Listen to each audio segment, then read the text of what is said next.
প্রিয় চাকরি প্রত্যাশী বন্ধুরা, আসসালামু আলাইকুম।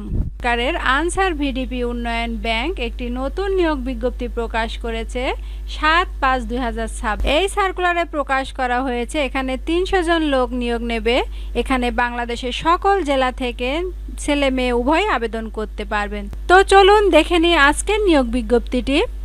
প্রথমে থাকছে ডাটা এন্ট্রি অপারেটর, গ্রেড ১৬, বেতন স্কেল ৯৩০০ থেকে ২২৪৯০, পদসংখ্যা ৩০০। এখানে শিক্ষাগত যোগ্যতার প্রয়োজন হবে কোনো স্বীকৃত বিশ্ববিদ্যালয় হতে স্নাতক ডিগ্রি বা সমমানের ডিগ্রি থাকতে হবে।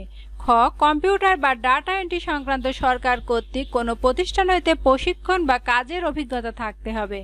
গ, কম্পিউটার মুদ্রাক্ষরিক বাংলায় ২০ এবং ইংরেজিতে ২৮ শব্দের গতি সম্পূর্ণ হতে হবে এবং স্ট্যানফোর্ড অ্যাফিলিয়েট টেস্টে উত্তীর্ণ হতে হবে।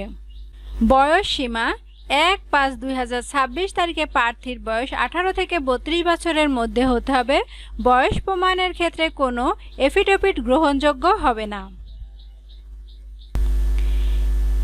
এখানে যারা আপনারা আবেদন করতে ইচ্ছুক তারা এই লিংকের মাধ্যমে ওয়েবসাইটে আবেদনপত্র পূরণ করবেন। আবেদন শুরুর তারিখ ১৪/৫/২০২৬ সকাল ১০ ঘটিকা এবং আবেদন পূরণের শেষ তারিখ ১৩/৬/২০২৬ বিকেল ৫ ঘটিকা।